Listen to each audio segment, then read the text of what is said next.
Une délégation de la mairie d'Adjara, conduite par le maire et la secrétaire exécutive, au poste de douane de Ponton dans l'arrondissement d'Aglogbe ce lundi 25 septembre 2023 et pour cause le lancement officiel des activités au niveau des embarcadères. Et elles sont deux les associations autorisées à opérer dans la commune.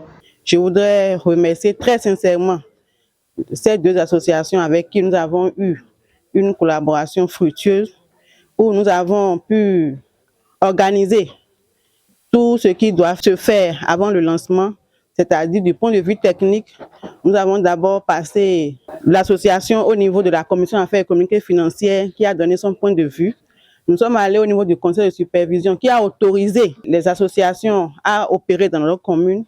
En plus, nous sommes allés au niveau du conseil communal pour avoir la délibération du conseil communal pour autoriser ces deux associations à opérer dans notre commune. Vraiment, aujourd'hui, c'est un grand jour pour nous, puisque nous sommes là pour mobiliser les ressources et nous espérons qu'il y aura une fructueuse collaboration avec ces deux associations pour que nous puissions mobiliser. Je voudrais vraiment demander l'appui des responsables des services déconcentrés, à savoir les commissaires, la police fluviale, le chef poste de douane, pour la sécurité d'abord des personnes et des biens. Je crois qu'il faut être vivant pour parler de la mobilisation des ressources. Et c'est pourquoi d'ailleurs, nous voudrons lancer un appel vibrant à l'égard des acteurs qui veulent explorer ce site. Je crois que ça a duré et nous avons travaillé pour que ce jour soit. Ces acteurs ont intérêt à travailler ensemble en respectant chacun dans son domaine les principes de la sécurité. Nous avons dit le transport des biens et des personnes. Il faut surtout veiller à ça. Sinon, ce serait déplorable que nous prenions des dispositions pour interdire encore l'accès. Heureux de cette officialisation, les acteurs saluent l'initiative de la mairie et mettent l'accent sur des points essentiels. Ici, il y a deux types de transport. Il y a le transport, ce qui se passe, le transport urbain, parce que nous sommes à côté, et le Nigeria qui est à côté de nous. Et comme c'est un transport inter-État, c'est dit que l'activité doit être installée à la douane pour que la douane puisse veiller à l'entrée et à la sortie des biens et des personnes.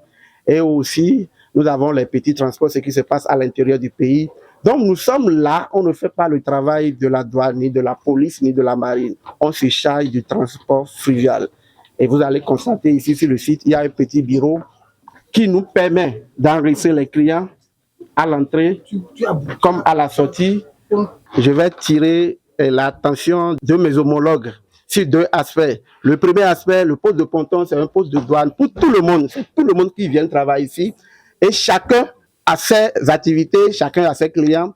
De l'autre côté, le deuxième aspect, il y a un poste qui a été notifié dans l'autorisation qui nous a été donnée. C'est le débarcadère de Bokovi-Tchaka qui n'est pas installé à la douane. Donc, ce n'est pas un débarcadère officiel. D'abord, tout déchargement hors douane interdit si c'est le transport inter-État. Donc, il faut que les gens comprennent pour que demain, ils ne disent pas que la mairie nous a autorisé, c'est pourquoi on est allé décharger là-bas. Quelle que soit l'activité que quelqu'un va vouloir exercer, il doit forcément voir la douane. C'est vrai, je remercie la mairie d'Adjara pour nous notifier que c'est sous la responsabilité de Only God, mais la douane d'abord, la police d'abord, avant de venir vers Only God. Nous voulons, ensemble avec mon homologue Only God, travailler main dans la main pour que les choses s'améliorent de plus. Et puisqu'il n'y a pas d'activité humaine qui ne soit encadrée, tous les acteurs sont invités au respect des dispositions réglementaires en la matière. Je remercie les acteurs à divers niveaux et j'exhorte vraiment chacun à rester dans son couloir pour qu'il n'y ait pas conflit d'attribution. Nous sommes là, c'est pour les recettes. Il faut vraiment que nous nous inscrivons dans cette logique. Sinon, en cas de dérapage, nous serons interpellés et nous n'allons pas lésiner pour livrer ceux qui seraient ces acteurs. J'exhorte les deux partenaires à la compréhension parce que ce n'est pas facile. Nous savons ce qui s'est passé jusqu'à ce que nous soyons ici aujourd'hui. Il faudrait que tout déplacement sur l'eau soit sécurisé par le transporteur parce qu'il faut vivre pour pouvoir travailler et que les transporteurs, je voulais dire, ceux qui conduisent les bacs, comme le jour, comme la nuit, d'allumer leur feu. Quand on dit port de gilet, tout, c'est un détail d'autres techniques. Parce qu'il faut préserver la vie de l'homme. Ce n'est pas regarder, être orienté profit seulement. Mon dernier point, c'est la collaboration. Parce que sur la plateforme, nous devons nous rendre compte qu'il y aura plusieurs acteurs. Les acteurs étatiques, les acteurs non étatiques. Chacun n'a qu'à respecter le couloir de ses attributions et de ses compétences pour qu'il n'y ait pas de friction. Profitant de l'occasion, le maire a exhorté les forces de l'ordre et de sécurité à redoubler de vigilance pour repérer les sites de stockage des produits pétroliers frelatés en respect aux instructions reçues suite au drame du samedi 23 septembre à Semenpodi. Sur toute l'étendue de notre territoire, nous devons recenser tous les sites abritant des stocks des produits pétroliers, comme l'ont demandé nos autorités. Nous voulons que les autorités ici présentes, la douane, la police, toutes les unités veillent à ça pour que cela ne soit pas un nid de dépôt de ces produits dans notre commune. Après Ponton, qu'a permis sur l'embarcadère de Médé-Dionou, où le maire est revenu sur 3 points essentiels. Des 3 points qui nous sont très essentiels, il y a la sécurité des biens et des personnes. Le deuxième point, comment redimensionner et arranger le site, que le site soit attrayant et praticable. Ouais. Quand ce n'est pas praticable, les gens ne viendront pas. Et troisième point, comment les acteurs vont collaborer ensemble avec les forces de l'ordre et de sécurité. On devait continuer par sensibiliser.